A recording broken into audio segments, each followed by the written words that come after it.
السلام علیکم د فیسبوک او خواږو مرګرو ټول ته اوله په خیراله وایم. په دغه وخت کې زه په شانګله کې موجود یم او ما سره یو داسې یو هستي ده چې هغه شاعري به تاسو په خپله اورئ او هغې باندې تاسو په خپله کمنټس کوئ او خپل تعارف دې په خپل تاسو ته کوي. بابا جي تاسو د کوم ځای منګه دی لونی او ستاسو څه نوم دی؟ ګلزاده. تاسو وختي ما ته څه خبره کوله چې ما په کسکر په مقابله کې ما یو شاعري جوړه کړل لکه څه دې ویلو د کشکر غزل مې په خپله فنکارۍ کې برابر کړی دی. غزل ته مې توله کړی دی. بالکل دا مونږ د فیسبوک ملګري چې دا واسطه د شاعري اورېدل غواړي نو تاسو په هغه شاعري تاسو خپل په الفاظو کې ووایئ. موږ به دا وایو چې هغه په هغه شاعري کې یو ټکی داسې و چې هغه د ساز سره جوړېږي نه، د فنکارۍ سره جوړېږي نه.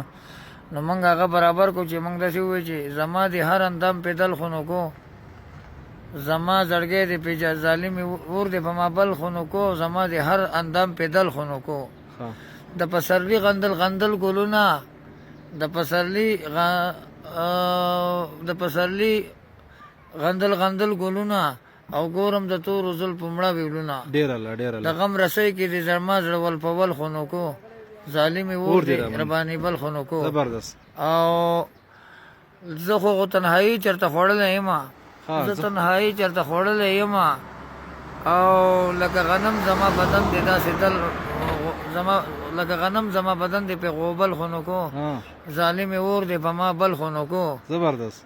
او زه خو اورم د پرمان کسکر شعرونه، اورم زه د پرمان کسکر شعرونه چې د رسۍ کې اندام داسې ول په زه خو اورم د پرمان کسکر شعرونه خو د غم زړګی مې په جلبل خونو کو، ظالم اور دی په ما بل خونو کو. زبردست. او ګلزاده خان وی پرمان کسکر وروره کړی مزیداری لګوا، ستا شاعرۍ ته د عظمت تور سلام کومه. جی جی. او ستا ټیک ته زه ستا نه لرې یم راغلی وې زما شانګلې ته، او زه تا ته هم د قوم بچی احترام کومه. زبردست. د دې خاورې محبت جوړوه، شاعري زیاته په وطن جوړوه. زبردست زبردست. ډېره الله ډېره الله د کتونکو تاسو د دې بابا شاعري وګورئ او واورئ او خوند یې هم والئ او د باندې کمنټس وکړئ چې یاره د دې بابا په شاعرۍ کې څومره درد دی، څومره حقیقت دی. نو دا تاسو ته دا خبر تاسو ته پرېږدم او د دې بابا په شاعرۍ باندې تاسو دا مطلب تاسو دا ویل غواړم چې تاسو په دې باندې کمنټس وکړئ او څومره چې کېدای شي دا شیر کړئ. ډېره مننه